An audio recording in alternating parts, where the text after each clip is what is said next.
शरीरं शरीरेषु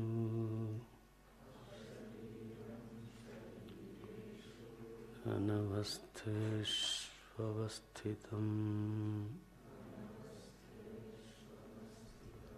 महान्तं विभुमात्मानं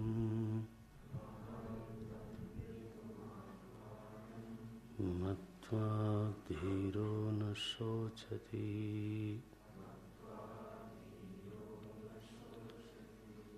नायमात्मा प्रवचनेन लभ्यः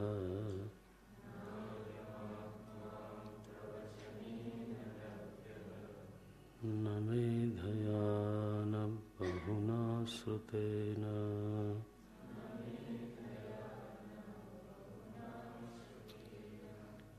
यमेवैष वृणुते तेन लभ्यः।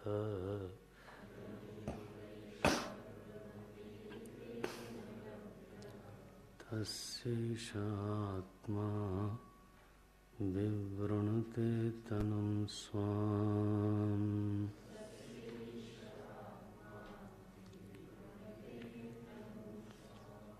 न विरतो दुश्चरितात् न शान्तो न समाहितः।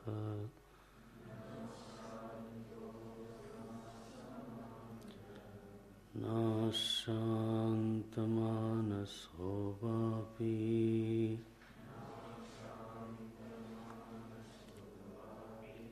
प्रज्ञानेनैनमाप्नुयात्। न विरतो दुश्चरितात्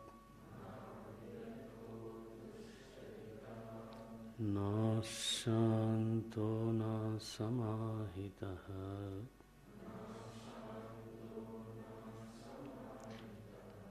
न शान्तमानसो वापि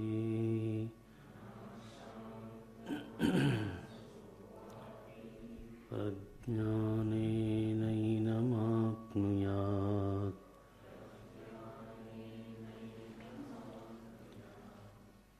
न दुश्चरितात् प्रतिषिद्धात् श्रुतिस्मृति अवहिता विहितात् पापकर्मणः अविरतः अनुपरतः नापि इन्द्रियलौल्यात् अशान्तः अनुपरतः नापि असमाहितः। अनेकाग्रमना विक्षिप्तचित्तः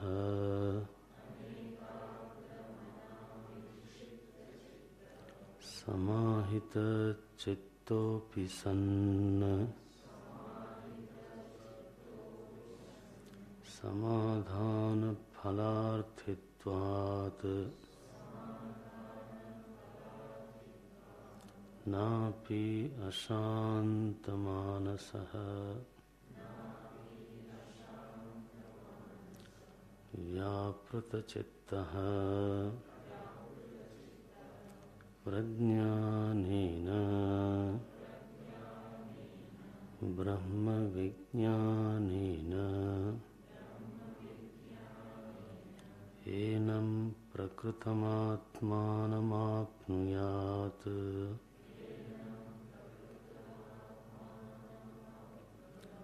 यस्तु दुश्चरितात् विरतः इन्द्रियलौल्याच्च समाहितचित्तः समाधानफलादपि उपशान्तमानसस्य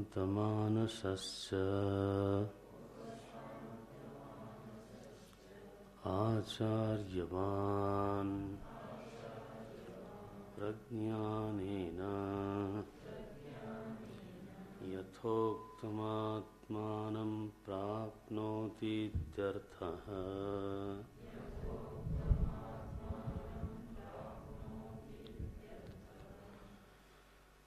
So 23वें और 24वें मंत्र में श्रुति ने साधनों का निर्देश किया। इन साधनों में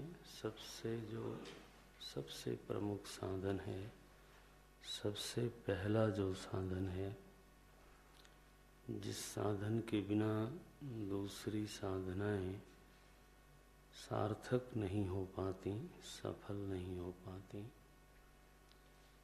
उस साधना की ओर श्रुति माता ने अनुग्रह करके निर्देश किया है। यमे वैश्य वृणुते तेन लभ्यः। एष साधकः, यह जो साधक है,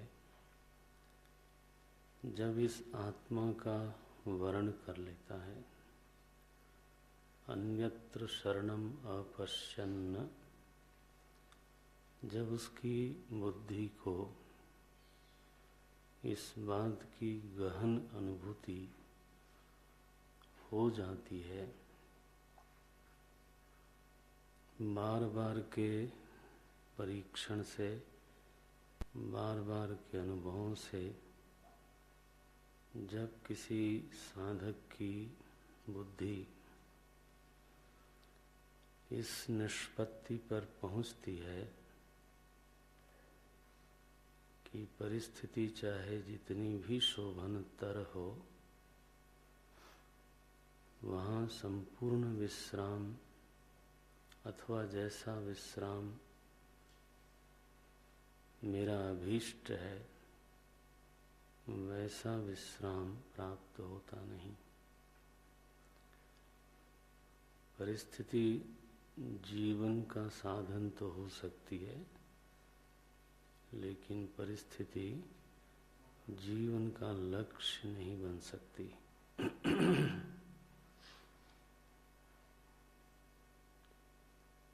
हम वहाँ विश्राम करना चाहते हैं जहाँ से हट जाने की आशंका न हो, जहाँ आयास शेष न हो, जहाँ किसी प्रकार की पराधीनता न हो।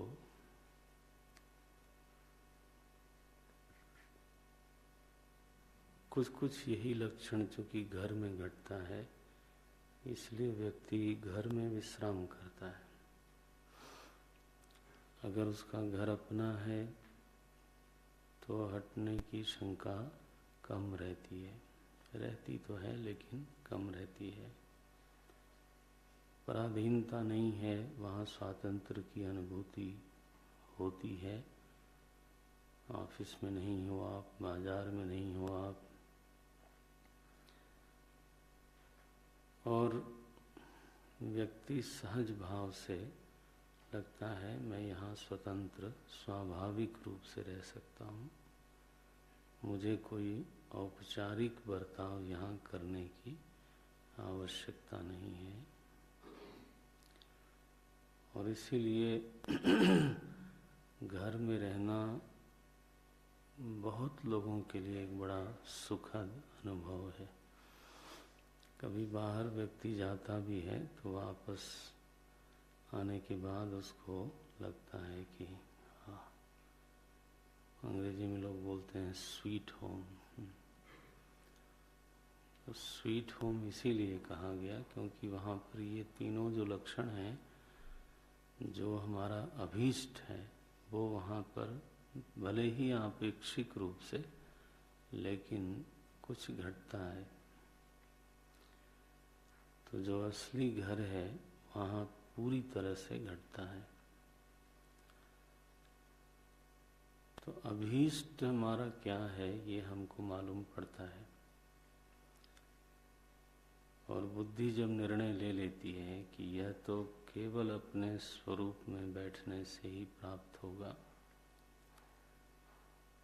तब वृणुते यमेवैष वृणुते, जो इसका वर्ण कर लेता है, एष साधकः यम आत्मानं वृणुते तेन लभ्यः, तो जिसने वर्ण किया है उसको यह आत्मा प्राप्त हो जाती है। तो वर्ण की बहुत महिमा बताई भगवद गीता में भी और उपनिषद में, तो आप देख ही रहे हैं। वर्ण पूर्वक श्रवण से लाभ होता है। जिन साधनों का निषेध किया है, वास्तव में वहाँ निषेध का अभिप्राय नहीं है, वहाँ अभिप्राय है वर्ण की महिमा को प्रतिपादित करना। श्रवण तो श्रुति में बताई हुई ही साधना है। आत्मा वारे द्रष्टव्य श्रोतव्य, तो श्रवण ऐसी साधना है जिसको स्वयं श्रुति ने बताया है, इसलिए श्रुति ही उसका खंडन नहीं कर सकती। हाँ, वर्ण रहित श्रवण वो असमर्थ है, वो फल रहित हो जाता है, निर्बल श्रवण होता है। तो वर्ण पूर्वक श्रवण करने की प्रेरणा देने के लिए श्रुति माता बोलती हैं, न बहुना श्रुतेन। मेधा होना साधक के लिए अभिष्ट है, मेधा होना वांछित है। क्यों वांछित है? मेधा के बिना मनन नहीं होता। ये निश्चित है, क्योंकि मनन करते समय मनन का जो सहायक तत्व है वो है स्मृति। जिस चीज का व्यक्ति स्मरण नहीं करता उस विषय में वो मनन नहीं कर सकता। तो स्मृति की सहायता से ही बुद्धि तो वांछित विषय का मनन करती है। अगर ग्रंथों का स्मरण हो और ग्रंथ के अर्थों का स्मरण हो तो मनन में बहुत बहुत सहायता मिलती है। मैंने एक विषय को एक श्रुति में तो बहुत ठीक से मानो नहीं समझ में आया, बहुत वहाँ पर प्रकाश नहीं पड़ा, तो उसी विषय से संबंधित ग्रंथ का कोई दूसरे ग्रंथ का वाक्य जब मिल जाता है तो वह विषय ज़्यादा साफ होता है, वह विषय प्रकाशित हो जाता है। तो जितना ही अधिक व्यक्ति के पास मेधा है उसका मनन उतना ही सक्षम होता है, उसका मनन उतना ही परिपुष्ट होता है, प्रमाण परिपुष्ट हो जाता है। ये श्रुति भी यही बोलती है, ये स्मृति भी यही बोलती है, ये सूत्र भी यही बोलता है, ये श्रुति भी यही बोलती है। जब एक ही विषय पर मानो 10 शास्त्रों का वचन याद आ गया तो बुद्धि में निश्चय कैसा बनेगा कि ये तो ऐसा ही है। मानो कि सारी श्रुतियां ही एक ही बात कहती हों, ऐसा लगने लगता है। तो साधक बिल्कुल उसमें सिद्ध हो जाता है, निर्णय पर पहुंचता है। इसलिए मेधा तो साधक के लिए बहुत अभीष्ट है। मनन करते समय याद ही न रहे न ग्रंथ का न तो ग्रंथार्थ का, तो मनन किस बात का करेगा व्यक्ति। मुझे तो नहीं लगता कि ऐसा व्यक्ति बहुत ज़्यादा मनन भी कर सकता है। केवल अध्यात्म की बात नहीं कह रहे, जिस किसी विषय पर आपको मनन करना है उस विषय के ग्रंथों का स्मरण रहना चाहिए। साइंस के सूत्र ही याद न हो, सिद्धांत ही याद न हो, बेसिक्स याद न हो, और कोई कहे कि हम साइंस में मनन करेंगे। कानून में जो रूलिंग्स हैं, है ना, एक तो धाराएं और उसके बाद जो नई नई रूलिंग्स आती रहती हैं, जजमेंट्स आते रहते हैं। जो टॉप क्लास के वकील हैं, जो मनन करते हैं, किसी केस के ऊपर विश्लेषण करते हैं, वो उनको पूरा मुखाग्र होता है, तभी उनकी बुद्धि उसमें दौड़ती है। तो स्मृति जो है वो मनन की परम सहायिका है। मेधा अभिष्ट है, मेधा की निंदा नहीं हो सकती। और इसी तरह से प्रवचन अभिष्ट है, प्रवचन तो वेद की आज्ञा है। स्वाध्याय प्रवचनाभ्याम मां प्रमदितव्य। वेद ने कहा इसमें प्रमाद नहीं करना चाहिए, लेकिन प्रवचन किस लिए? व्यापार के लिए। बस वहां पे आप हो जाओगे वणिक। ये प्रवचन किस लिए? प्रवचन मनन के लिए। प्रवचन साधना बननी चाहिए। साधक जो प्रवचन करता है वो अपने ही मनन के लिए, अपने ही सुने हुए विषय को और स्पष्ट करने के लिए, उसको भिन्न भिन्न दृष्टिकोणों से देखने के लिए, प्रवचन से विषय स्पष्ट होता है, ये अनुभव सिद्ध है। प्रवचन को लोग बोलते हैं लाउड थिंकिंग, माने जोर से सोचना। एक प्रवचन है रटा हुआ, तो उससे तो साधक को लाभ नहीं होगा। प्रवचन में कोई ऐसा लगना चाहिए कि मैं आपसे संवाद कर रहा हूँ, मैं विश्लेषण कर रहा हूँ, उस चीज को खोल रहा हूँ। तब जो लाभ होगा वो याददाश्त के बल पे जो हमने याद किया है उसका पूरा पूरा रीडिलीवरी कर देना, उससे वो लाभ नहीं होगा। थोड़ा बहुत होगा लेकिन उससे लाभ नहीं होगा। सो जब व्यक्ति विश्लेषण करता है और जरूरी नहीं है कि वो सभा में करता हो, नहीं, प्रवचन जब सबके लिए कहा गया है, केवल प्रवचनकार कोई जाति नहीं है। वेद ने क्या कहा? स्वाध्याय प्रवचनाभ्याम मां प्रमदितव्या। तो जब वो सभी के लिए है तो उसका अभिप्राय है कि जब दो आदमी, दो मित्र बैठे हैं और आपस में चर्चा करते हैं, वर्ण पूर्वक चर्चा करते हैं, है ना, रस लेकर के चर्चा करते हैं, विश्लेषण कर रहे हैं, ऊहन कर रहे हैं, उसको खोल रहे हैं, वो प्रवचन है। Sharing the thoughts with others, दूसरे के साथ जब हम अपने विचारों का आदान प्रदान करते हैं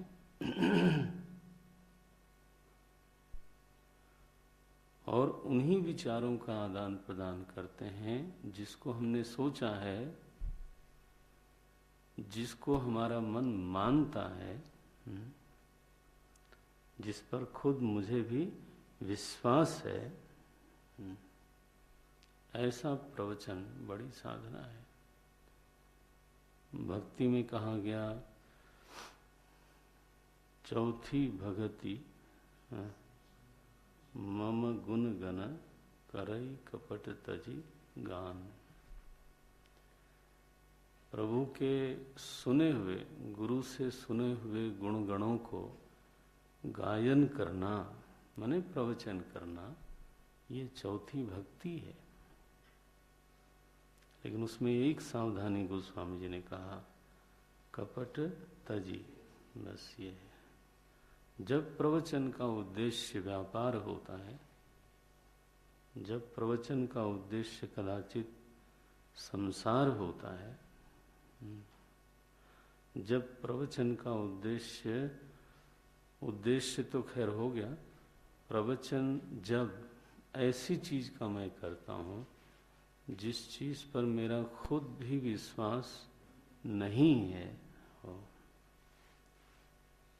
और मैं चाहता हूँ कि दूसरे लोग इस बात पर विश्वास करें और श्रद्धा करें। किस बात पर? जिस पर मेरी श्रद्धा नहीं है, जिस पर मेरा ही विश्वास नहीं है, इसको बोलते हैं प्रवचन का कपट। कपट माने कुछ छिपा हुआ है, मैं बड़े जोर से बोलता हूँ लेकिन मेरी श्रद्धा वहाँ पर वास्तव में है नहीं। इसको बोलते हैं दर्शन का उपयोग कोई कर रहा है, using the philosophy for selfish and, है ना। धर्म का उपयोग करते हैं लोग, दर्शन का उपयोग करते हैं लोग। हमारे शास्त्रों में ऐसे लोगों को कहा गया धर्मध्वजित्वम, धर्मध्वजित्वम, धर्म की ध्वजा धारण करने वाला, दिखाने वाला व्यक्ति।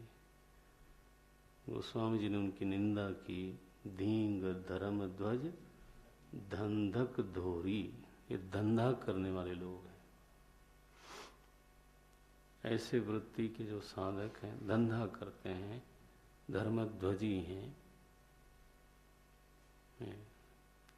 तो प्रवचन एक बड़ी साधना है।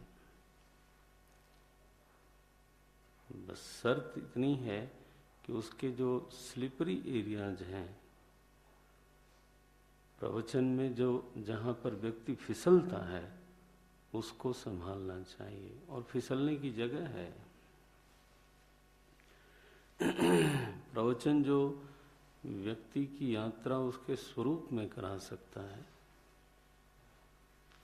उस प्रवचन को अगर कोई व्यापारोन्मुख बना देता हो तो माने फिर उसका उद्धार कौन करेगा?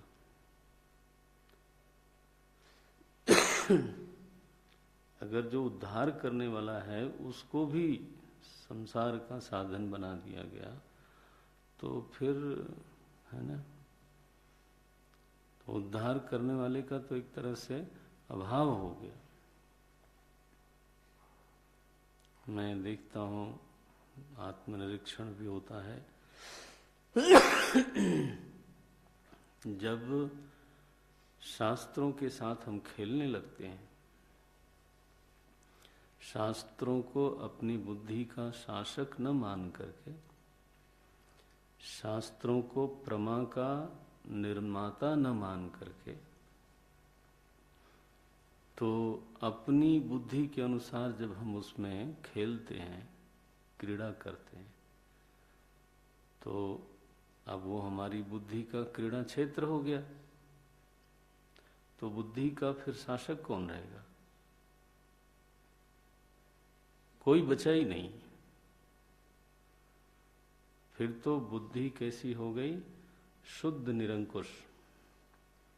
अब उसको जो मन में आता है वही उसके लिए प्रमाण है और वही उसके लिए प्रमा है, बस। तो ऐसे स्वयंभू प्रमाण प्रमेय प्रमा वाले लोग तो पतित होते हैं ना। पूछा जाए ये बात आप कहाँ से कह रहे हो, कहेंगे मेरे मन को लगती है ऐसी। मैंने वो तो ऐसा तो साधक का स्खलन हो गया। व्यक्ति की बुद्धि का शासन करने के लिए उसकी प्रमा का नियमन करने के लिए शास्त्र है। बजाय इसके बुद्धि अपने नियामक को ही खो दे, एक तरह से क्रीड़ा क्षेत्र बना ले, बस हो गया। तो उसकी जब जिस स्थिति में जो भावना जगेगी वो सब प्रमा ही प्रमा है। वो व्यक्ति अपनी भावना में रहता है, अपने ख्यालों में रहता है। जिस दिन जो मूड आ गया। एक दिन कैकेयी को नायिका सिद्ध किया, दूसरे दिन खलनायिका सिद्ध किया। ऐसा होता है कथा में। कोई निश्चित अवधारणा नहीं है, कोई निश्चित प्रमा नहीं है। तो प्रवचन की साधना करने वाले को इससे बचना चाहिए। उसमें पहला तो वर्ण ही है। अगर तो वर्ण ठीक है तो ये अपने आप चीजें समझ जाएंगी।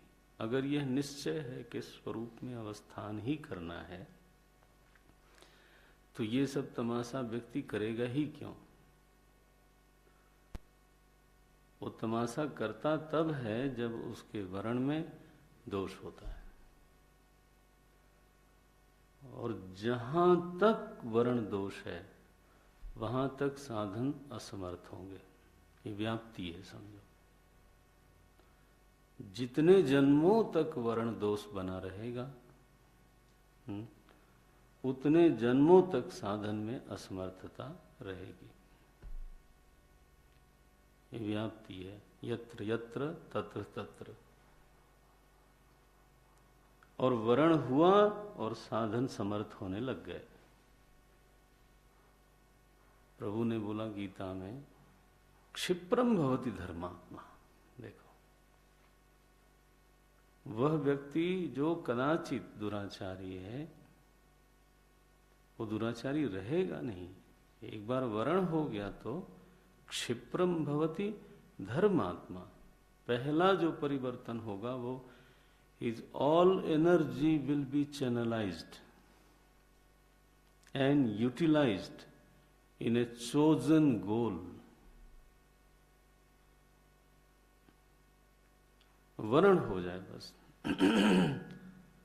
क्षिप्रम भवति धर्मात्मा, और धर्मात्मा हुआ, आगे फल निकल आया, शाश्वत शांतिम निगच्छति। ये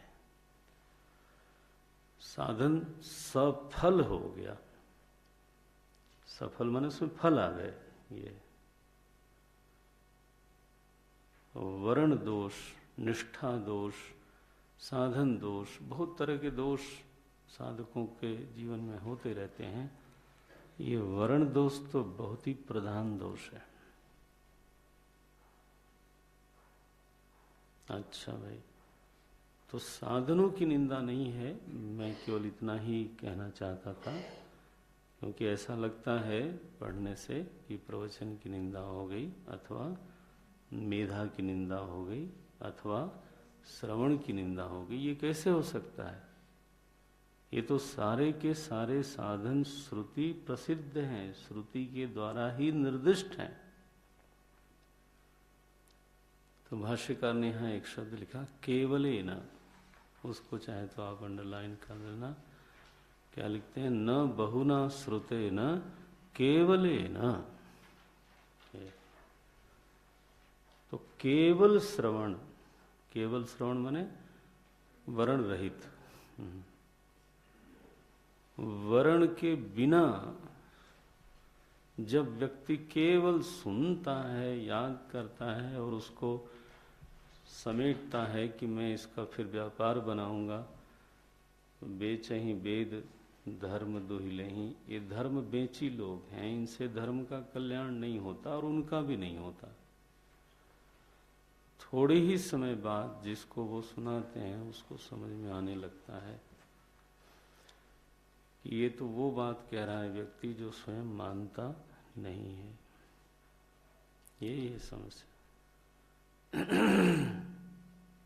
भगवान में विश्वास करो और स्वयं रुपए में विश्वास है, तो अब सुनने वाला इतना नासमझ नहीं होता, उसके भीतर भी परमात्मा का निवास है और वो भी उनकी बुद्धि को प्रेरित करता रहता है। इसके ऊपर वो कथा कहते हैं लोग कि कथाकार ने कहा कि बैंगन में बहुत अवगुण है, बड़ी निंदा करी, जोर शोर से प्रतिपादन किया उन्होंने। बोले इसलिए इसका पहले नाम था बेगुण, बाद में अपभ्रंश हो करके इसका नाम पड़ गया बैंगन। विगुण से बेगुण, बेगुण से बैंगन हो गया। अब उनकी धर्मपत्नी भी बैठी थी कथा में, और जब वो घर गए तो बोले कि भाई वो एक भक्त दे गया था बैंगन बड़े ताजे ताजे, तो सब्जी किधर है उसकी? तो वो बोली कि आपकी कथा में इतना जोर से प्रतिपादन हुआ तो मैंने तो फेंक दिया उसको। बोले हरि भगवान, वो बातें सब श्रोताओं के लिए थी, अपने लिए थोड़ो थी। इसको बोलते हैं कपट।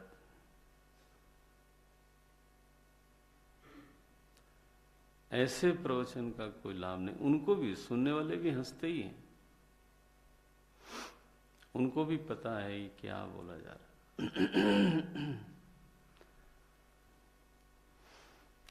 You will not be able to use religion। हाँ, थोड़ी देर के लिए ठीक है, उसमें अपना भी नुकसान करेगा व्यक्ति और दूसरे का भी करेगा, निश्चित है। तो ये साधना है, उसके दोषों को थोड़ा सा सावधानी से हटा देना चाहिए। मेधा मनन का परम सहायक है। और तो हमारे महापुरुष लोगों की ऐसी ऐसी मेधा थी, पूरा ग्रंथ धारण करके रहते थे, पूरी गीता, पूरा वेद, रामायण। देखो, जो शास्त्र बोलो उनके मुखाग्र है वो निकलता है, तो वो उसकी निंदा थोड़ो की जा सकती। वो प्रणाम के योग्य हैं, प्रणिपात के योग्य लोग हैं। हमारे भगवान भाष्यकार के लिए जब स्तुति गाई गई तो कहा गया ये आलय हैं किसके? श्रुति स्मृति पुराणा नाम। सोचो आप, माने श्रुतियां वहीं रहती हैं, स्मृतियां वहीं रहती हैं, पुराण भी वहीं रहते हैं। ऐसे थे भगवान भाष्यकार। और बहुना श्रुतेन, इतनी प्रशंसा है श्रवण की, जब बहुकाल करिए सत्संगा, तब हुई ही सब संशय भंगा। राम कथा जे सुनत अगाही, रस विशेष जाना तिन्ह नाही। ये माने श्रवण तो एक रसपान की स्थिति है। अगर वर्ण पूर्वक हो और चित्त तदाकार होता चला जाए तो श्रवण तो सालंब ध्यान है। आलंबन किसका है? आचार्य की वाणी का।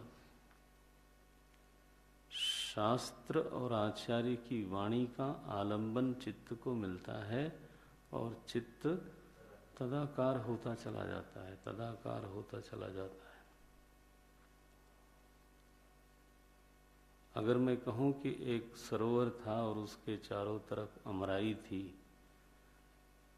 तो आपका मन तो गया कि नहीं गया? सही। तो तदाकारता अगर बनती है, हाँ, तो बस वो तो रस निष्पत्ति का साधन बन जाता है। बड़े बड़े महापुरुष लोग श्रवण करते हैं, जिनको अब श्रवण की आवश्यकता है नहीं, वो लोग श्रवण करते हैं। किस लिए? अज्ञान मिटाने के लिए नहीं, रस लेने के लिए।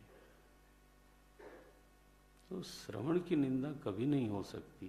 केवलेन, वो शब्द याद रखना, वर्ण के बिना ये साधन असमर्थ हो जाते हैं। साधनत्रय का जीवन में अनुष्ठान होना चाहिए, श्रवण होना चाहिए, ग्रंथ और ग्रंथ के अर्थ को धारण करना चाहिए और फिर लोगों के साथ उसको बांटना चाहिए, प्रवचन होना चाहिए, अवश्य होना चाहिए, लेकिन उसके पीछे वर्ण पहले होना चाहिए। ये तो हो गया अंतरंग साधन, इसको हम बोलेंगे बिल्कुल अंतरंग साधन। अब इस अंतरंग साधन को पुष्ट करने के लिए, अंतरंग साधन में 4 साधन हुए।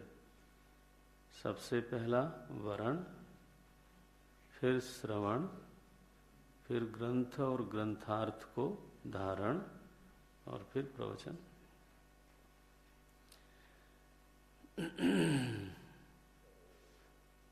अब इस साधन को परिपुष्ट करने के लिए श्रुति माता साधकों को, हम सभी को आदेश करती हैं और आदेश कुछ ऐसे शब्दों में करती हैं जैसे कि चुनौती हो कि अगर ये तुम नहीं करोगे तो तुम भूल जाओ।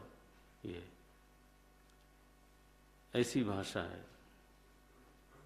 ना विरतो दुश्चरितात्, माने यह आत्मा उन लोगों के लिए नहीं है जो दुराचरण से विरत नहीं हुए हैं। मानो उन लोगों के लिए है ही नहीं, आत्मा ही नहीं है, ये बोलते हैं।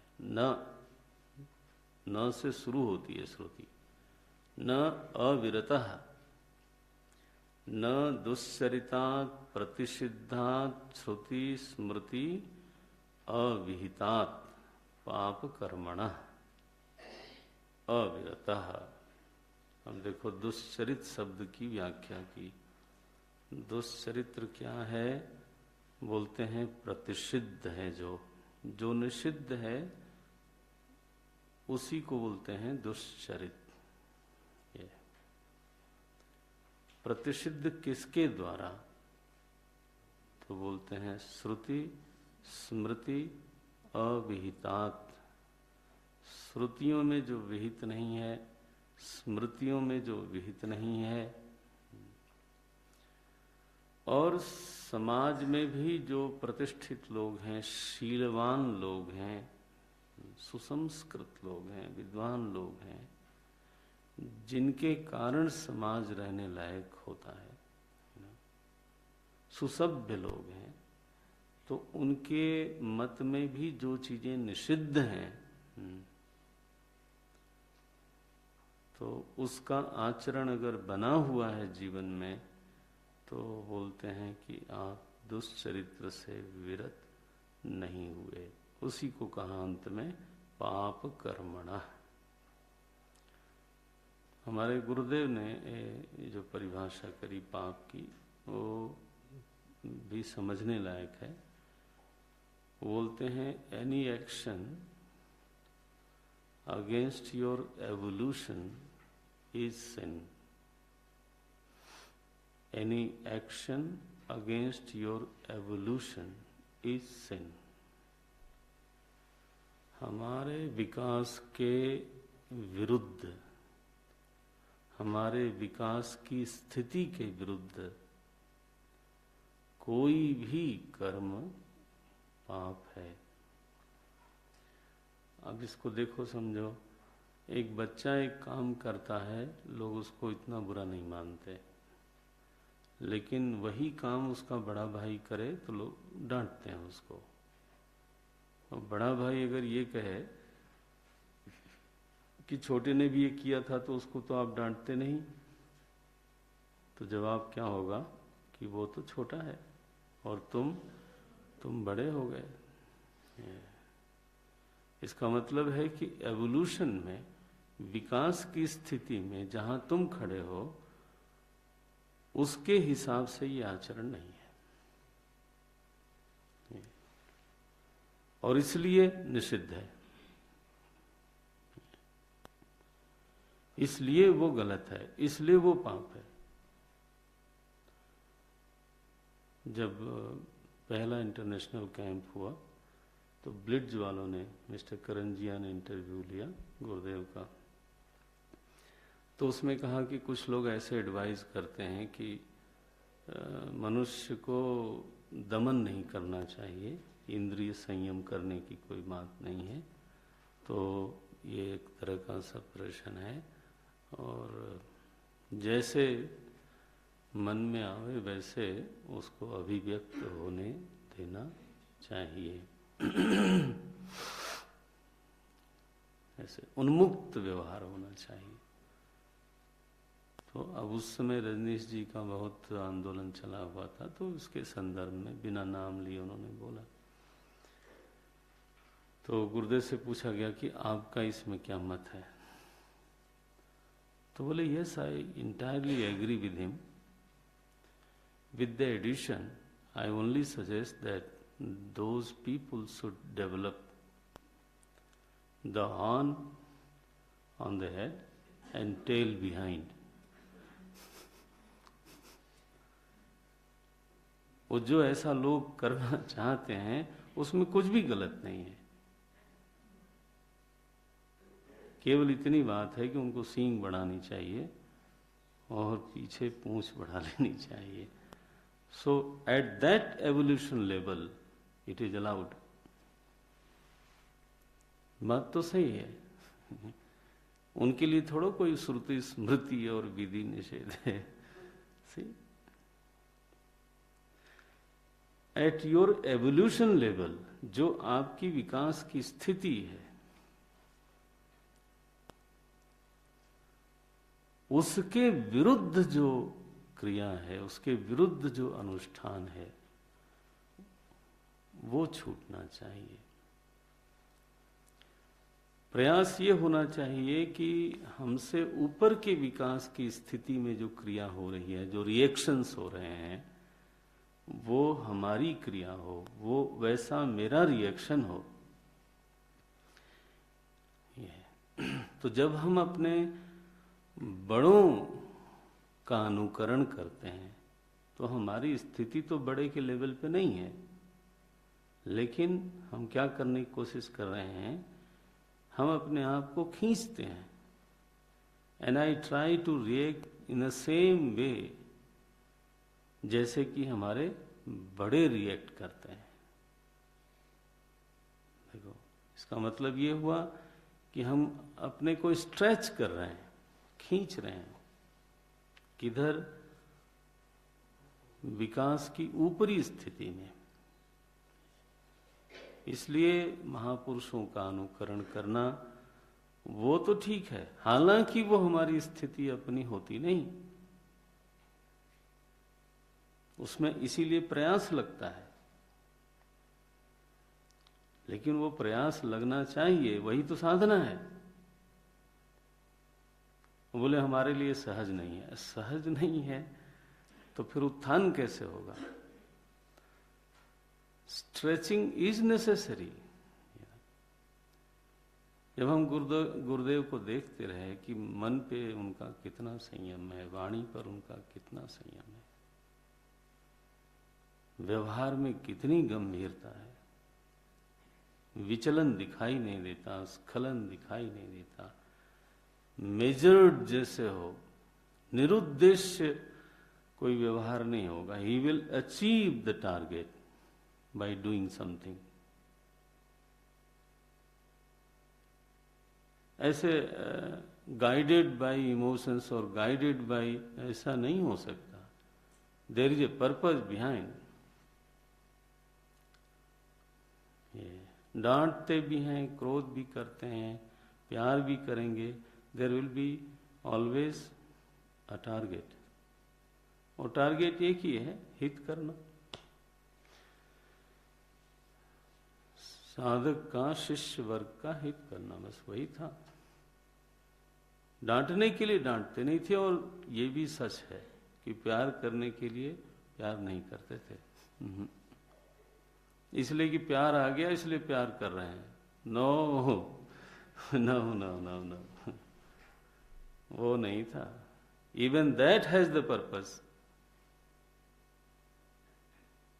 तो वो दिखाई देता था, what a control, what a mastery.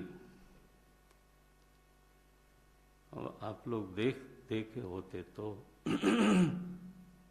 तो अब जब उनके लेवल का रिएक्शन शिष्य करना चाहता है तो उसकी स्थिति क्या है? He is stretching out. वो अपने को ऊपर की ओर खींच रहा है। ये ठीक है कि हमारी आदत पड़ी है बिना संयम के बोलने की, हमारी आदत पड़ी है अशिष्टता भी कर देने की। अब वो आदत पड़ी है, you want to remain there only. Point ये है कि फिर आपकी साधना क्या होगी? अगर आप उसी में गौरव बुद्धि किए बैठे हो तो फिर आपका उत्थान किधर होगा? Uncivilised fellow has to grow as a civilised person. तो अपने से ऊपर के विकास की स्थिति में जो बैठा है उसका अनुकरण तो बहुत अच्छा है, उसी के पीछे चलना चाहिए। अपने से नीचे कभी नहीं जाना है। जो पशु के लिए उचित है वही अगर मैं करूं, देन भगवान कहेंगे गलती हो गई मेरे से, अगली बार ये गलती नहीं करूंगा। Certainly he will say sorry, मैं नहीं सोचता था कि तुम अभी वहीं हो।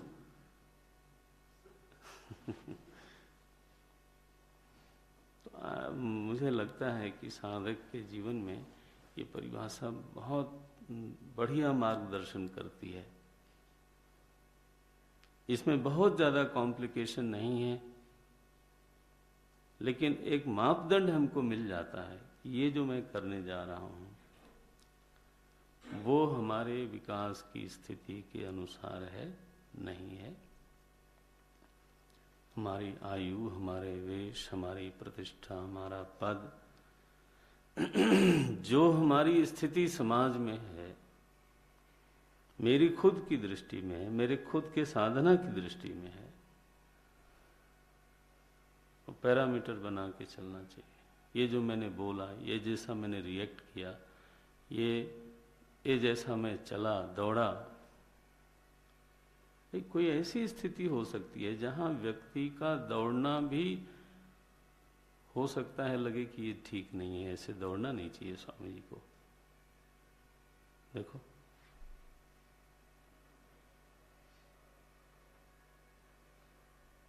कहीं पे धीमे चलना गलत लगेगा, गुरुजी ने बुलाया और आप चले जाए मस्ती। क्यों? आपने कहा था दौड़ना उचित नहीं है। क्या मतलब हुआ? You have to be intelligent. आप मार्गदर्शन के लिए एक पंक्ति अपने दिमाग में रखते हो तो वो मार्गदर्शन आना चाहिए ना, किस प्रसंग में क्या उचित क्या नहीं। बट श्रुति ये जरूर कहती है, अवहिता पाप कर्मणः अविरतः। जो पाप कर्म से, ये चरित्र के धरातल पर बात हो रही है, वृत्ति के नहीं, चरित्र के धरातल, इसलिए कर्मणः शब्द है। पाप कर्मणः अविरतः। जो व्यक्ति इससे अपने आप को दूर नहीं रख पाया, अपने को इन चीजों से दूर रखने में समर्थ नहीं हो पा रहा है, श्रुति कहती है अभी देर है ना। ना विरतो दुश्चरितात् ना शान्तः दूसरा शब्द है न अशांतः। अब यहाँ अशांतः 2 बार आया है और तीसरा एक और शब्द है उसी से मिलता जुलता, समाहिता है। तो इसलिए बहुत सावधानी से अर्थ देखें भाष्यकार को। नापि इंद्रिय लौल्यात अशांतः। तो अशांति का जो सबसे स्थूल धरातल है, यानी अशांति जो सबसे साफ स्थूल रूप में दिखाई देती है, वो है इंद्रिय लौल्यात, इंद्रिय चांचल्य। कभी हाथ उठाना, कभी आंख इधर देखना, कभी उधर देखना, कभी कई लोग, आप लोगों की आदत अब थोड़ी ठीक हो गई है, नहीं तो वो पैर में ना इंजन लगा लेते हैं, ऐसे करते रहते हैं। एक छोटा सा पावर कहीं लगा लेते होंगे और वो बैठे बैठे ऐसे ऐसे करते रहते हैं। Look at this, for what? कभी कुछ कभी कुछ। तो वो इंद्रिय लौल्यात, कल मैं बोल रहा था शाम वाले सत्संग में, अंगम, अच्छा पढ़ लिया, विक्षेप सह भुवः अंगम अजेयत्वम, अंग चांचल्य, निरुद्देश्य, निरर्थक। तो कहीं कहीं सिग्नल बनता है, सिग्निफाई करता है कि वृत्ति की स्थिति ठीक नहीं। तो इंद्रिय में शांति हो, ठहराव हो, लिखते हैं, ये साफ लिखा उन्होंने, इंद्रिय लौल्यात। पहला अशांत शब्द का अर्थ है इंद्रिय चापल्य। उससे जो अनुपरत है उसके लिए मानो आत्मा नहीं है। क्योंकि वो तो स्थूल धरातल पर ही अशांत दिखाई देता है। तीसरा कारण बताया, ना समाहितः, ये बहुत प्यारा मंत्र है। ना समाहितः, बोले हे साधक, अगर तुम समाहित नहीं हो पाते तो अभी बहुत देर है। ना समाहितः का अर्थ क्या किया? न अपि असमाहितः, माने अनेकाग्र मनाः, विक्षिप्त चित्त इत्यर्थ। तो चरित्र शरीर के धरातल पर, फिर अशांत इंद्रिय के धरातल पर, और अब समाहित शब्द आया चित्त के धरातल पर, मन के धरातल पर। ना समाहितः, जो समाहित शब्द का अर्थ क्या होता है? आहितः शब्द है, ये ऐसे ही है जैसे निहितः शब्द आप प्रयोग करते रहते हो। निहितः माने रखा हुआ। तो जब आप कहते हो समाहितः, इसका अर्थ है चित्त को सम्यक प्रकार से पूरी तरह से अपने चुने हुए लक्ष्य में रख पाना, रख देना। जब ऐसा कोई रख पाता है तब उसको बोलते हैं ये बड़े समाहित है। सम्यक प्रकारेण आसमन्तात् हितः मनः येन साधकेन स साधकः समाहितः। जो साधक अपने चित्त को पूरी तरह से समेट करके अपने वांछित विषय में निवेश कर देता है, रख देता है, उसको बोलते हैं समाहित। कितनी चीजों में रखेगा? बोले एक चीज में रखेगा। इसलिए लिखा है अनेकाग्र मनाः। जो असमाहित है, इसका अर्थ है कि उसका मन एक जगह पर रखा हुआ नहीं है, विक्षिप्त चित्त है इत्यर्थ। ऐसे जो मन की असमर्थ स्थिति है, उसके लिए मानो, ऐसे मन वाले के लिए मानो अभी आत्मज्ञान, आत्मनिष्ठा दूर की बात है। क्यों दूर की बात है? वो स्वाभाविक है, उसका श्रवण ही ठीक नहीं हो पाता। देखो ना, अगर तो श्रवण ठीक हो रहा हो, इसका मतलब है कि श्रवण काल में हमारा चित्त पूरी तरह से आचार्य की वाणी में समर्पित हो जाए और पल भर के लिए भी इधर उधर न जाए। तो श्रवण काल में सारा विषय हमारे हृदय में उतर जाता है। और अगर वो नहीं हुआ तो बीच बीच में जैसे ही खंड हुआ तो जाएगा वो, चाहे एक आधे मिनट के लिए, लेकिन विषय सारा छूट जाएगा, क्योंकि वो तो संगति उसकी गई। वो भले कहे कि 1.25 घंटे में मैं केवल 4-5 बार इधर उधर गया था। 4-5 बार इधर उधर गए थे तो 4-5 बार में जो श्रृंखला टूटी, उससे आगे पीछे को जोड़ना मुश्किल हो जाता है।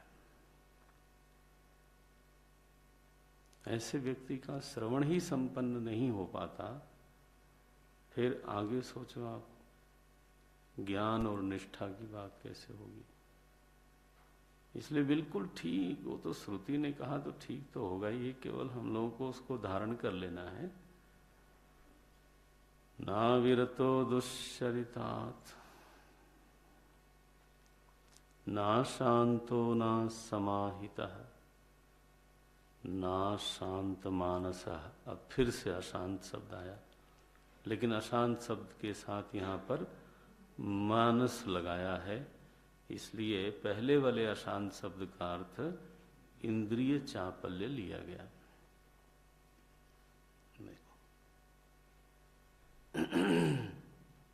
तो अशांत मानस नहीं होना चाहिए। बोले महाराज समाहित हो गया तो अब अशांत मानस क्यों होगा? महर्षिकार बोलते हैं बहुत ही सुंदर, बोले समाहित चित्तोपि सन्न, समाहित चित्त होने पर भी, समाहित चित्तोपि सन्न समाधान फलार्थित्वात्, ग्रंथ देखें,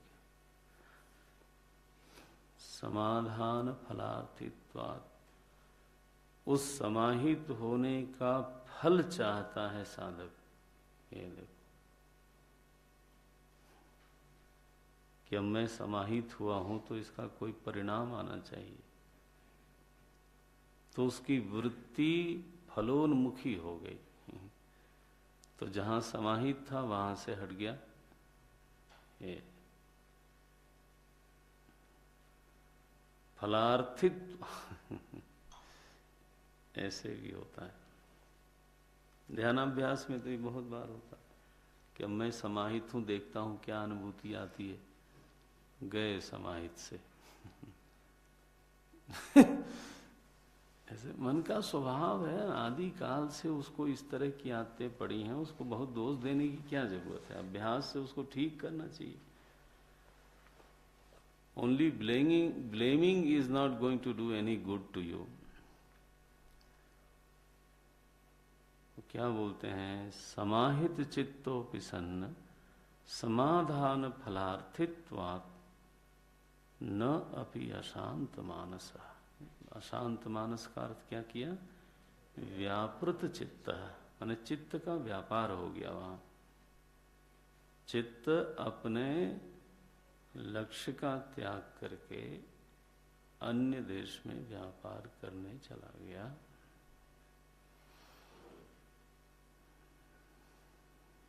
वो भी नहीं चाहिए। माने वैराग्य ऐसा हो साधक का कि समाधान का फल भी न चाहता हो। ये चित्त समाधि में हो तो भी समाधि का फल क्या होता है ये भी इच्छा न हो उसमें।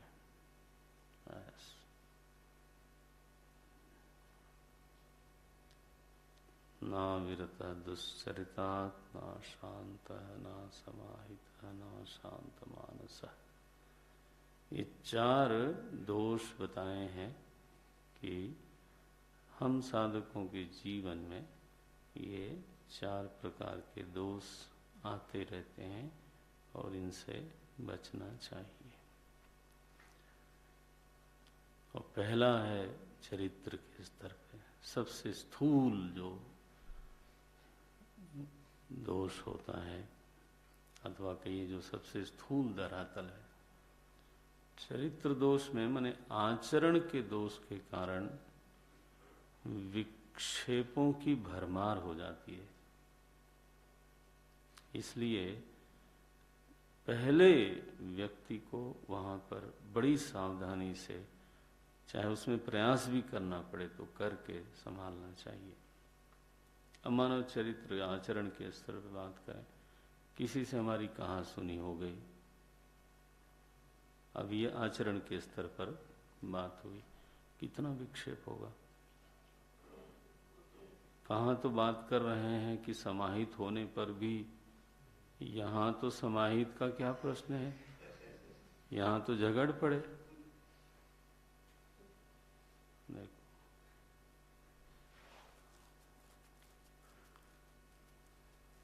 किसी से माने किसी का कोई लोभ से चोरी हो गई, चोरी कर लिया, ये उठा लिया कोई चीज,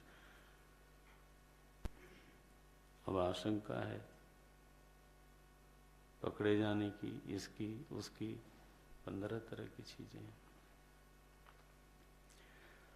झूठ बोला, महर्षि पतंजलि ने जो नियम बताया, आप देखो उसको, सत्यम, सत्य बोला भूल जाओ आप,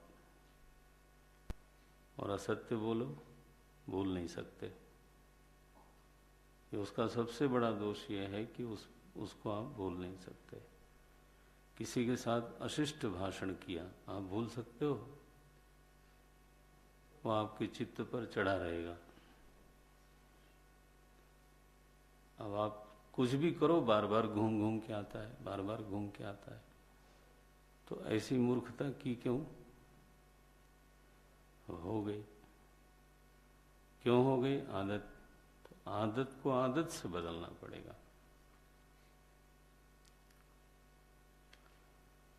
देखो ना, चित्त को छोड़ देने वाला व्यवहार तो वांछित है, और वह व्यवहार किसी भी तरह से जस्टिफाइड नहीं है जो हमारे चित्त को कब्जे में ले लेता है। बोलो, सो हमारा ही चित्त मेरी जरूरत के समय अवेलेबल नहीं है।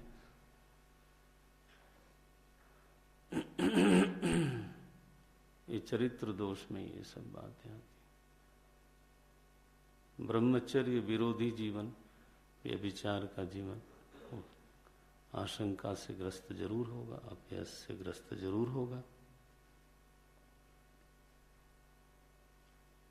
उसमें विक्षेप को उत्पन्न करने की कितनी सामर्थ्य है। हिंसा का जीवन, ओम नारायण, चले थे श्रवण मनन करने, अब कहाँ जा रहे हैं? थाने में। हाँ, क्यों? हिंसा अगर हो गई तो फिर काली कोट वाले, अब चला लगाओ चक्कर, ये होता है। इसलिए महर्षि पतंजलि ने कहा सत्य, ब्रह्मचर्य, अहिंसा। अहिंसा ऐसा एक व्यवहार है जो आपको समाधि में समाहित होने में सहायक होता है। बहुत परिग्रही जीवन हो, विक्षेप का हेतु जरूर बनेगा। माने विक्षेप के जो हेतुभूत आचरण हैं, उनसे साधक को विरत होना पड़ेगा, अभ्यास करना पड़ेगा, बट करना ही पड़ेगा। अस्तेयम परिग्रह अस्तेयम। इसी तरह से शौच, संतोष, तपः, ये सहायक आचरण हैं। शौच, संतोष, तपः, स्वाध्याय, ईश्वर प्रणिधान। अब ईश्वर प्रणिधान ऐसी चीज है, चित्त को विश्राम में ले जाती है, उसको तरह तरह की आशंकाओं को लेके सोचने से मुक्त करती है, बचा देती है। हुई है सब जो राम रचिया। चित्त में संतोष हो, अलम प्रत्यय हो, तो फालतू की कामनाएं करने से बच जाता है आदमी। जीवन में तप से थोड़ा प्रेम होने लग जाए, सादगी से प्रेम हो जाए, बहुत विक्षेपों से बच सकता है व्यक्ति।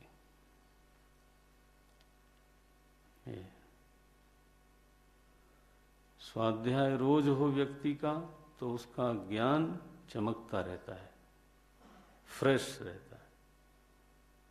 और स्वाध्याय छूट गया हो तो यानी अच्छा भला आदमी, फिर उसका जो बोध है ना, उसकी जो समझ है, उस पर धूल पड़ती है। और शुचिता आनंद का हेतु बनती है। शुचिता निरंतर आनंद का हेतु बनती है। उसका हेतु तो मुझे यही समझ में आता है कि वृत्ति तदाकार बनती रहती है, जैसा सामने आंख से दिखाई देता है। तो अगर सब चीजें इतर तितर बितर हो, कहीं ये कहीं गंदी संदी सब, तो वृत्ति तदाकार बनने के कारण चित्त भी मलिन हो जाता है, अव्यवस्थित लगता है उसको। और जब व्यक्ति का कमरा, व्यक्ति की सब चीजें सूची और सुव्यवस्थित हो, तो जब वृत्ति उसको तदाकार बनती है वृत्ति, तो वो भी व्यवस्थित सी अनुभव करती है। इसलिए शौचम कहा गया। सो सबसे पहली जो बहिरंग साधना है, व्यक्ति को अपने आचरण के स्तर पे निरंतर सुधार करना चाहिए। प्रतिदिन कुछ न कुछ उसमें मधुरता, खूबसूरती पैदा करने का प्रयास होना चाहिए। और ये तब ज्यादा सरल हो जाता है जब हमारे सामने कोई हमसे बेहतर रिएक्शन वाला व्यक्ति अवेलेबल हो। तो आदमी मूलतः नकलची है, ऐसा मैं तो इस निर्णय पर पहुंचा कि आदमी मूलतः नकलची है। वो भाषा में नकल करता है, चलने में नकल करता है, पहनने में नकल करता है, लिखने में नकल करता है। उसका मन अनजाने में ही नकल करता रहता है। मैं तो कई बार देखता हूँ कि मैं ही जब कोई नक्शा वगैरह पर बात करता हूँ या कोई चीज़ बनाने की बात डिस्कशन में शामिल होता हूँ, कोई नया नहीं होता है। मैंने कहीं एक चीज़ देखी है, वो दिमाग में रजिस्टर्ड है, अच्छा था वो। दूसरी जगह दूसरी देखी, तीसरी जगह तीसरी देखी, चौथी जगह चौथी देखी। अब हर जगह से थोड़ा थोड़ा लाके फिर हम आर्किटेक्ट को बोलते हैं, इस थोड़ा ऐसे करना चाहिए, ऐसे करना चाहिए। अब वो मिलाया जाएगा तो लगेगा कि एक नई चीज बन गई। नई चीज क्या है? 4-5 जगह की नकल मार के कोई नई वही हमको लगती नहीं।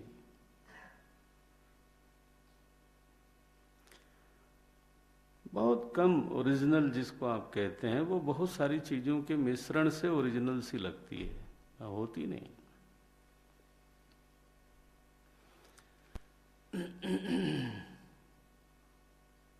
तो भाग्य की बात हो, अगर हम ऐसे सभ्य लोगों के बीच में रहें, बेहतर आचरण करने वाले लोगों के बीच में रहें, तो कम से कम, और अगर उनके प्रति श्रद्धा भी हो जाए तो फिर और क्या बेहतर। फिर तो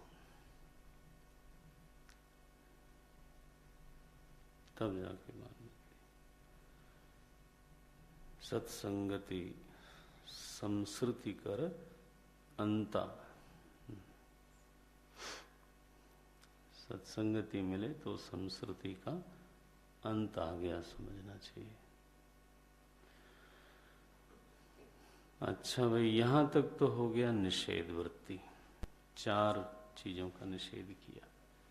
तो बोले अगर ये चारों चीजें न हो तो व्यक्ति को आत्मा प्राप्त हो जाएगी? बोले नहीं। नहीं? बोले नहीं। आत्मा प्राप्त होती है प्रमा से। श्रुति इस विषय में कोई मतभेद नहीं कर सकती। क्या बोलते हैं?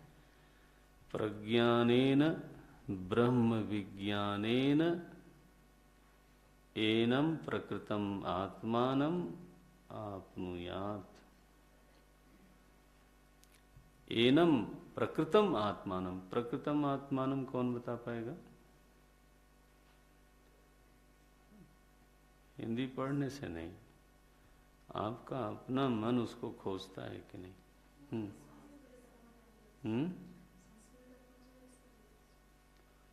हाँ। प्रकृतम आत्मानम संस्कृत आत्मा से विरुद्ध।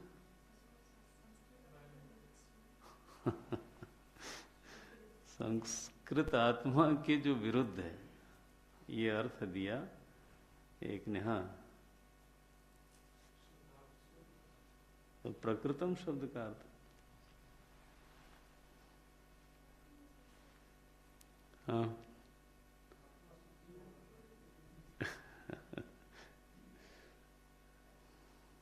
प्रकृतम का अर्थ होता है जिसका प्रकरण चल रहा है। समझ में आया? भाई किसका प्रकरण चल रहा है? महानतम विभुम आत्मानम, उसका प्रकरण चल रहा है। ये तो इसने तो संस्कृत के ही विरुद्ध कर दिया उसको। इसीलिए मैंने कहा चलो पूछ ही लेता हूं।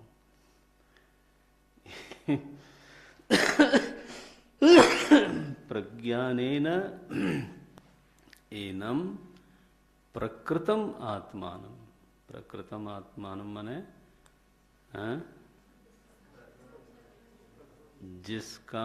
जिस आत्मा का प्रकरण चल रहा है उस आत्मा को आपनुयात, उस आत्मा को साधक प्राप्त कर लेता है। किससे? प्रज्ञानेन। यानी आत्मा की प्राप्ति अथवा कहिए आत्मा का लाभ अथवा कहिए आत्मा में निष्ठा जो होती है उसका साक्षात हेतु प्रमा है। प्रज्ञानेन उसका साक्षात हेतु आचरण नहीं है, अथवा चित्त की प्रशांति नहीं है, अथवा इंद्रिय की प्रशांति नहीं है। देखो जरा श्रुति का कथन देखो आप। प्रज्ञानेन प्रज्ञानेनैनमाप्नुयात्। प्रज्ञानेन एनम, एनम शब्द का अर्थ किया भाष्यकार ने प्रकृतम आत्मानम आपनुयात्। यस्तु दुश्चरितात् विरतः। अब देखो समेटा वाक्यार्थ कर रहे हैं, ध्यान से देख लेना। यस्तु दुश्चरितात् विरतः इंद्रिय लौल्याच्च समाहित चित्तः समाधान फलादपि उपशांत मानसश्च। और फिर प्रज्ञावान के पहले भाष्यकार की सावधानी देखो, आचार्यवान, क्योंकि प्रज्ञा अपने आप नहीं बन जाएगी। ये सावधानी सीखनी है श्रुति का अन्वेषण करते समय। अब ये शब्द श्रुति में नहीं था, लेकिन भाष्यकार वहां देते हैं, बोलते हैं उपशांत मानसश्च आचार्यवान। ऐसा हो जाने के बाद फिर अंतिम जो बात निकलेगी वो होगी प्रमा। प्रज्ञानेन यथा उक्तम आत्मानं प्राप्नोति इत्यर्थः। यथा उक्तम माने महानतम विभुम आत्मानं, ये अणोरणीयान। 18वें श्लोक से 22वें श्लोक तक आत्मा का जो स्वरूप बताया गया वह आत्मा प्राप्त हो जाती है। न जायते म्रियते वा विपश्चित इत्यादि। इसको बोलते हैं प्रकृतम आत्मान, यथा उक्त आत्मान। तो प्रकृत शब्द एक बोला तो उसका अर्थ होगा 5 श्लोक। है ना, 18 से 22 तक संस्कृत विरुद्ध। कोई बात नहीं, होता है, धीरे धीरे सीखना चाहिए। प्राप्नोति इत्यर्थ। कल देखेंगे। ओम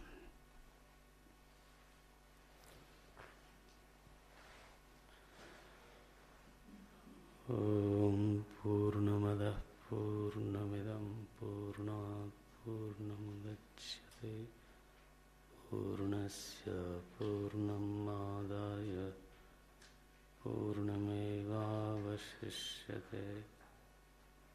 ओम शांति शांति शांति। हरि ओम श्री गुरुभ्यो नमः। हरि ओम।